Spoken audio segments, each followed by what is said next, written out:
So we recently just got a new place, and for the past few months we were searching for a house in the Hollywood Hills, right? Quintessential Los Angeles house in the Hollywood Hills, fat crib, right? $20,000-$30,000 a month. And we applied for a ton of them. And even though we have good income, good credit, we're entrepreneurs, we're business owners, we kept getting declined, right? Decline. And so what happened is all the YouTubers fucking ruined living in a fat crib in the Hollywood Hills in Los Angeles, right? Now, as a landlord, I would understand, okay, I don't want to rent to a bunch of dickheads. The thing is obviously we're not dickheads. Now, we don't even leave the fucking house most of the time, besides to go to dinner. So here's the thing with this. All these real estate agents, we went through probably 20, 30 different real estate agents. And if you wanted a career in real estate, right? Like, and I understand, okay, leasing stuff, you're not going to make that much money as compared to selling, obviously, luxury real estate. Everyone wants this dream of, you know, this selling sunset dream or this buying Beverly Hills dream about living in, or, you know, living in LA, selling real estate, making millions of dollars a year, like a lot of these really high-level real estate agents do in LA. They don't realize that these high-level leases are where you meet the people who are going to buy from you. So we noticed that every single one of them was fucking lazy. Every single one of them was fucking lazy. Now, maybe we weren't using the right people, and you know, they're very nice people, but when you say we're looking for a house in this range, and they are not constantly following up, hey, I have this for you, I have this for you, I have this for you. I scheduled a meeting for you guys for this one. We just want to know what day we can move forward with this. If I was a real estate agent in any city in the world, whether it was Dubai, whether it was LA, whether it was Miami, I would fucking lap every single one of you. And the reason is because I would just simply follow up on everybody. The power of the follow-up, people say the fortune's in the follow-up, They're absolutely right. Because if you have 2 young guys with supercars, or 3 young guys with supercars, they're business owners, they're obviously high-level people, they're younger, okay, sure, it might be a little bit of a harder sell to the landlord or something like that, but these people are ready to move forward. These people are motivated.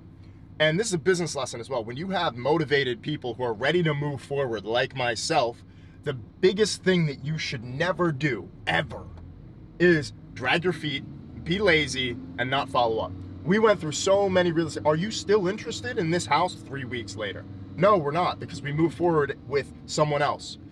And so, realistically, a lot of the time, you guys are losing deals and you guys are losing a lot of business because you might have somebody that wants to move forward. Maybe they don't want to move forward, in this case, in this example, on the $5 million house in Beverly Hills. Maybe they just can't fucking afford it, right? Even if you're making $1 million a year, buying a $5 million house on a mortgage for $30,000 a month is a fucking stupid financial decision. Now, that being said, if you were to rent a house at $20,000, okay, these people are motivated. These people want to move forward. This is how you meet high-level people who, at some point, are going to buy from you. The way you treat your customers in the beginning, or your clients or your prospects in the beginning, if you treat these people well, these people are going to treat you well. And so you have to provide a top-level quality service, regardless if you're selling real estate, whether you're doing SMMA, whether you're doing some sort of agency, whether you're doing some sort of info product, if you're doing some online business, if you're not doing some online business, you got to treat your customers with the highest level of respect that you possibly can. You got to treat your clients the best you possibly can. I didn't get a Lamborghini by being a fucking retard. You have to follow up on these people. You could make $2 million a year selling real estate in Los Angeles if you just simply followed up with people. It's not about, maybe it's about the cold calling, about, oh, are you interested in selling your home? If you're doing this, if you're doing that. I've never sold real estate. If I did sell real estate, I would fucking destroy every single competitor that I had. I would be #1, I would be the best, because I wouldn't fucking stop until the person that reached out to me that was looking for X, Y, or Z got exactly what they wanted, or something along the lines of what they want. This is how business is done. You could beat everybody by just simply being more tenacious. The word of the day for this video is tenacity. The more tenacity you have, the more relentlessness you have in getting things done, responding to messages fast, making sure that problems are solved, the faster you're gonna make money, the faster you're gonna do better in business. This goes for every single thing. The better you treat your customers, the more that they're gonna come back. The better service you provide, they're gonna stay with you. The better product you provide, they're gonna stay with you. The more money you're gonna make. This is how you get a Lamborghini and an Aston Martin and a penthouse. You treat people the best you possibly can, you do the best you possibly can, and every single thing that you do to the top level and the top level of service. You never provide a shitty service or a shitty product. And if you do, you better fix that shit right away. Another point about this. This is actually one of the craziest things I've ever seen.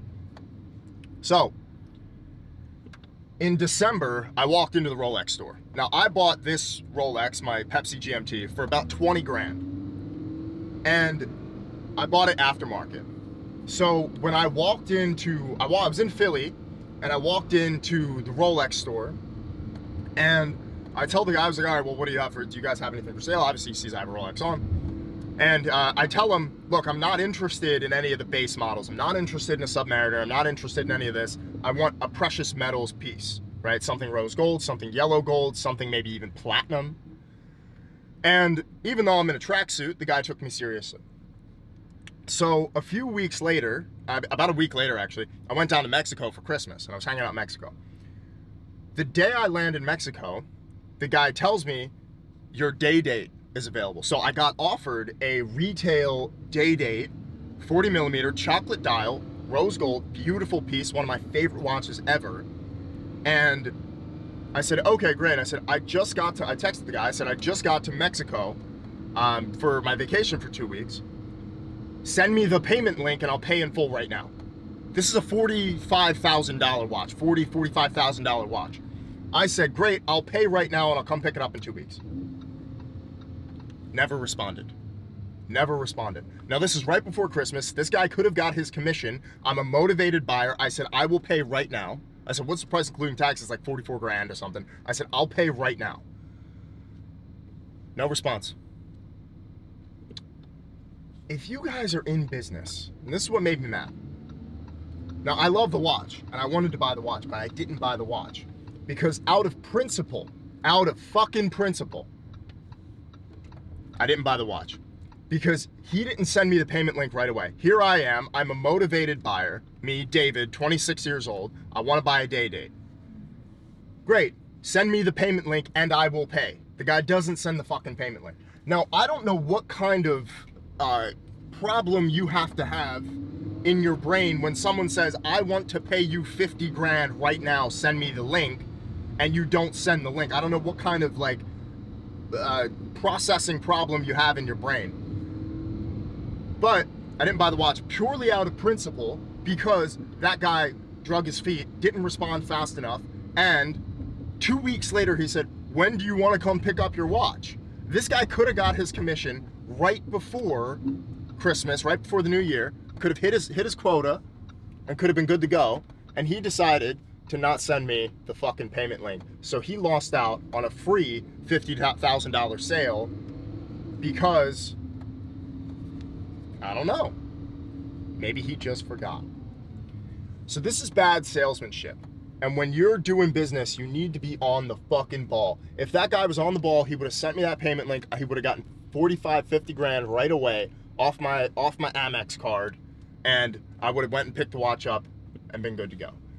This is a lesson, because when people ask you for the price, if you're selling something and people ask you for the price, let's say someone's trying to sell me something, I say, okay, what's the price? I just want to know the price, okay?